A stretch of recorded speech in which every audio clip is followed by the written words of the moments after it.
இயேசு கிறிஸ்துவின் இனிதான நாமத்தில் உங்கள் அனைவருக்கும் என்னுடைய வாழ்த்துதலை சொல்லிக்கொள்கிறேன். இன்று ஒரு அருமையான ஒரு வேத பாடத்தை நாம் கற்றுக்கொள்ளப் போகிறோம். அதற்கு முன்பாக கண்களை முடிச்சு வைக்கலாம். எங்கள் அன்பின் தகப்பனே, இந்த நாளில் உங்களுடைய கிருபைகளோடு இருக்கட்டும். நாங்கள் என்ன உம்மிடத்திலிருந்து கற்றுக்கொள்ள வேண்டுமோ அதை எங்களுக்கு கற்றுக் கொடுங்க. உம்முடைய பரிசுத்த ஆவியானவர் எங்களிடத்தில் இடைபடுவாராக. இயேசு மூலம் பிதாவே, ஆமென். புலம்பல் எழுதின புத்தகம் புலம்பல் 3ஆம் அதிகாரம் 22-23 வசனம் நான் படிக்கிறேன். புலம்பல் 3:22-23. நாம் நிர்மூலமாகாமல் இருக்கிறது கர்த்தருடைய கிருபையே, அவருடைய இரக்கங்களுக்கு முடிவில்லை. அவைகள் காலைதோறும் புதியவைகள், உமது உண்மை பெரிதாயிருக்கிறது.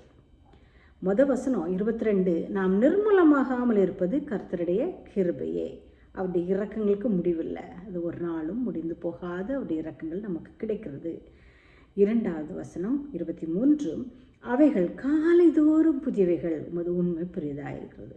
இந்த வசனத்தை பார்த்தோம்னா நிர்மூலமாகாமல் இருப்பது கர்த்தருடைய கிருபை அப்படின்னு போட்டிருக்கு. அப்போ நம்ம நிர்மூலமாகாமல் இருக்கிறோம் என்கிறத ஒவ்வொரு நாளும் நம்ம ரியலைஸ் பண்ணணும். ஏன் இந்த வார்த்தைகள் எழுதப்பட்டிருக்கிறதுனா, ஒவ்வொரு நாளும் நம்ம வாழ்க்கையில் நம்ம அநேக சவால்களை சந்திப்போம், அநேக பிரச்சனைகளை நம்ம எதிர்கொள்வோம், அநேக முடிவுகளை எடுக்க வேண்டியது இருக்கும். என்ன செய்வது என்று தெரியாமல் நாம் சோர்ந்து போயிருக்கிற நேரங்கள் உண்டு, கவலையோடு இருக்கிற நேரங்கள் உண்டு. இந்த காரியத்தை நான் எப்படியாக முடிக்கப் போகிறேன், இந்த குடும்பத்தில் உள்ள இந்த ஃபைனான்ஸ் ப்ராப்ளத்தை நான் எப்படி சால்வ் பண்ண போகிறேன், என்னுடைய குடும்பத்தில் இருக்கிற இந்த பலவீனத்தை, இந்த வியாதியிலேருந்து நாங்கள் எப்படி வெளிவரப் போகிறோம், இந்த வேலை எனக்கு எப்படி கிடைக்கப் போகிறது, என்னுடைய சுகவீனம் மாறுமா, என்னுடைய குடும்ப பிரச்சனைகள் மாறுமா, எனக்கு சமாதானம் கிடைக்குமா, நான் இந்த இடத்திற்கு இந்த காரியத்திற்காக செல்லணும், இது எப்படியாக முடியுமோ, இது எப்படி முடியுமோ, இந்த பிள்ளைகளுடைய வாழ்க்கை எப்படி இருக்குமோ, இப்படி ஏகப்பட்ட கேள்விகள், ஏகப்பட்ட சவால்கள், பிரச்சனைகள் ஒவ்வொரு நாளும் நம்மளை எதிர்கொண்டு இருக்கிறது. இவர்கள் எல்லாவற்றையும் நம்ம கடந்து போகிறது என்பது ஒரு தடகள போட்டியில் ஓடுகிற ஒரு வீரன் ஒவ்வொரு தடைகளையாக தாண்டி போய் கடைசியாக போய் தன்னுடைய இலக்கை அடைவதை போன்றது ஒவ்வொரு நாளும் நம்முடைய வாழ்க்கை இருக்கிறது இல்லையா? அப்போ இந்த நாட்களில் நம்ம நிர்மூலமாகாமல், இதில் நம்ம கரெக்டான முடிவுகளை எடுத்து கரெக்டான வகையில் நம்ம செய்கிறோமா என்பது கர்த்தருடைய கரத்தில் இருக்குது. அவருடைய இரக்கங்கள் நமக்கு கிடைத்தால் மாத்திரமே ஒவ்வொரு காரியங்களும் நம்ம வெற்றிகரமாக செய்து முடிக்க முடியும். அதுதான் இந்த வசனம் சொல்கிறது. அவருடைய இரக்கங்கள் முடிவே இல்லை. ஒவ்வொரு நாளும் நமக்கு சவால்கள் வந்தாலும், ஒவ்வொரு நாளும் நமக்கு பிரச்சனைகள் வந்தாலும் அவர் இரக்கங்கள் நமக்கு தந்துக்கிட்டே இருக்கார். அதான் அவர் ஒரு பெரிய ஒரு நம்பிக்கை இல்லையா? ஒரு பெரிய ஒரு சமாதானம். நமக்கு கர்த்தர் நமக்காக யாவையும் செய்வார். அவருடைய இரக்கங்கள் ஒரு நாளும் முடிவு பெறப்போவதில்லை. நான் வாழ்நாள் எல்லாம் என்னுடைய ஒவ்வொரு காரியங்கள்லையும் கர்த்தர் எனக்கு உதவி செய்வார் என்கிற ஒரு மிகப்பெரிய நம்பிக்கை. அப்புறம் அடுத்த வசனம் பார்த்தா, இவைகள் காலைதோறும் புதியவைகள், ஒவ்வொரு நாளும் புதுசாக இருக்குமா? ரொம்ப ஆச்சரியமாக இருக்கு இல்லையா? இந்த ஏன் அப்படி புதுசாக இருக்குது அப்படின்னு யோசித்து பார்த்தா, நேற்றுள்ள சவால்களும் பிரச்சனைகளும் இன்றைக்கி இருக்கணும்னு அவசியம் இல்லை. இன்றைக்கி வித்தியாசமாக இருக்கலாம், புதியவைகளாக இருக்கலாம், இன்னும் பெரிய பிரச்சனைகளாக இருக்கலாம், பெரிய சவால்களாக இருக்கலாம், பெரிய முடிவெடுக்க வேண்டிய காரியங்களாக இருக்கலாம். Different, right? நேற்றுக்கும் இன்றைக்கும் டிஃப்ரெண்ட்டாக இருக்கும். அப்போ நேற்றுள்ள காரியத்தை வச்சு நேற்று நான் எப்படி காரியங்களை செய்தனோ அதை போல் இன்றைக்கி நான் செய்வேன் என்று நம்ம செய்ய முடியாது. அநேக நேரங்களில் ஒவ்வொரு நாளும் புதிதான காரியங்கள் நமக்கு முன்னால் வருகிறது. அப்போ அதற்கு புதிதான கிருபையும் கர்த்தரிடத்திலிருந்து தேவைப்படுகிறது. அப்போ கர்த்தர் ஒவ்வொரு நாளும் புதிதாக கிருபையை தருவாராக இருக்கார். எப்பொழுது தருவாரா?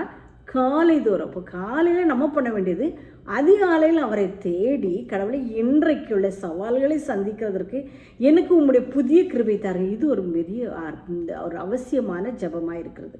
ஃபஸ்ட்டு நம்ம ரியலைஸ் பண்ணணும், இந்த உலகத்தில் எனக்கு பிரச்சனைகள் உண்டு, சவால்கள் உண்டு. ஏன்னா நம்ம ஆதாம் ஏவாள் கீழ்ப்படியாமையின் இருந்ததுனால, தேவனுக்கு விரோதமாக அவர்கள் பாவம் செய்ததுனால பாவம் உலகத்துக்குள்ளே வந்தது. இது கர்த்தர் கிரியேட் பண்ண ஒரு அழகான ஒரு இந்த எர்த்தில் அது it is not perfect anymore. அது அவர் எப்படி உருவாக்குனாரோ முதல்ல, அதை போல் அது மாசு மறு இல்லாமல் குற்றம் இல்லாமல் இருக்கவில்லை. எப்பொழுது பாவம் இந்த உலகத்துக்குள்ளே வந்ததோ அப்பொழுது நமக்கு கஷ்டங்கள், வேதனைகளும் உள்ளே வர ஆரம்பிச்சிட்டு, அவர் கஷ்டப்பட்டு, ஆதாமுக்கு கர்த்தர் சொல்லும்போது கஷ்டப்பட்டு நெற்றி வியர்வை வெள்ளத்தில் சிந்தி நீ உழைத்து கஷ்டப்பட்டு நீ உன்னுடைய குடும்பத்தை பார்க்கணும்னு சொல்கிறாரு. தட் ஸோ இப்பவும் அதுதான் நடந்து கொண்டு இருக்குது. ஏவாளை நோக்கி சொல்கிறாரு, உனக்கு வேதனை கர்ப்ப வேதனை பெரிதாக இருக்கும்னு சொல்கிறாரு. இப்படி கடவுள் இதை அலோவ் பண்ணிட்டார். நம்ம எதுக்கு அலோவ் பண்ணாருன்னா, ஆதாம் ஏவாள் பாவத்துக்குள்ளே இந்த பாவப்பட்ட இந்த உலகத்தில் தான் நம்ம வாழ்ந்து கொண்டு இருக்கிறோம். அப்போ அந்த ஆனால் கர்த்தர் அப்படியே ஓகே கஷ்டப்படுங்க, வேதனைப்படுங்க, வாழ்நாளெல்லாம் நாங்கள் நொந்து நூலாக போங்க அப்படின்லாம் கடவுள் விடவே இல்லை. ஆனால் அன்னன்னைக்கு என்னென்ன தேவையோ அந்த கிருபையை நான் தருவேன், என் இரக்கங்கள் ஒருபோதும் முடிவடைவதில்லை. அவ்வளோ ஒரு அழகான ப்ராமிஸ். இப்போ கஷ்டங்கள் மத்தியில் போகும்போது, முடிவுகள் எடுக்க வேண்டிய நிலைகள் வரும்போது கர்த்தர் நம்மோடு இருக்கிறார் என்கிற அந்த ஒரு தைரியம் நமக்கு இருக்கிறது. நம் தேவன் சர்வ வல்லவர், மகா பெரியவர், அவர் பயங்கரமானவர், உயர்ந்தவர், அவரால் செய்யக்கூடாத காரியம் ஒன்றுமே இல்லை என்று வேதம் சொல்கிறது. அதனால் நாம் நிர்மூலமாகாமல் இருப்பது கர்த்தருடைய கிருபை, அவருடைய இரக்கங்கள் ஒருபோதும் முடிவதில்லை என்கிற அந்த வாக்குத்தத்தத்தை நாம் பிடித்து கொண்டு சமாதானத்தோடு இருப்போம். இரண்டாவதாக, காலைதோறும் அவருடைய கிருபை எனக்கு புதிதாக இருக்கிறது. கிருபைனா என்னது? கிருபை என்பது ஒரு தகுதியில்லாத ஒருவருக்கு கர்த்தர் கொடுக்குற ஒரு தயை. நான் என்னுடைய பலத்திலோ, என்னுடைய சுய ஞானத்திலோ, என்னுடைய எக்ஸ்பீரியன்ஸ்லேயோ நான் ஒரு காரியத்தை செய்தேன் என்று சொல்லாதபடி கர்த்தர் நமக்கு தயவாக ஈவாக கொடுக்குற ஒரு பலத்தினால, ஒரு சமாதானத்தினால, ஒரு காரியங்களை வாய்க்க பண்ணுகிற அவருடைய மகாபிரி இரக்கத்தினால ஒவ்வொரு நாளையும் நம்ம ஓட்டி கொண்டு இருக்கிறோம் இல்லவா? அதனால தான் அதற்கு பேர் கிருபை. நம்ம ஏர்ன் பண்ணோன்னா, நம்ம சம்பாதிச்சோன்னா அது பேர் கிருபை அல்ல. கர்த்தர் ஈவாக கொடுக்கறது, ஃப்ரீயாக கொடுக்கறது. அவர் நமக்கு தர வல்லவராக இருக்கிறார். ஒவ்வொரு நாளும் காலைதோறும் தர வல்லவராக இருக்கிறார். அப்போ இன்னையிலேருந்து ஒரு ஜபத்தை நம்ம கூட்டி கொடுப்போம்.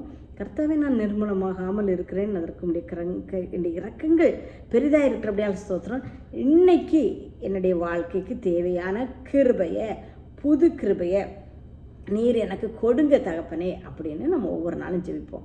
எனக்காக, என்னுடைய குடும்பத்திற்காக, என்னுடைய பிள்ளைகளுக்காக, என்னுடைய ஜாபுக்காக, என்னை சுற்றி இருக்கிற என்னுடைய நண்பர்களுக்காக, என்னுடைய பலவீனத்திலிருந்து நான் வெளியே வரணுங்கிற அந்த காரியங்களுக்காக, ஃபைனான்ஸ் ப்ராப்ளம் எதுவாக இருந்தாலும் இந்த நாளில் காலையிலிருந்து இரவு வரைக்கும் நாங்கள் சந்திக்க போகிற ஒவ்வொரு காரியத்திலையும் நாங்கள் ஜெயமாய் முடிக்கிறதற்கு இன்றைக்கு புது கிருபையை தாங்க கர்த்தாவே என்று நம்ம ஜெபிப்போம். கர்த்தர் அப்படியே தருவாராக.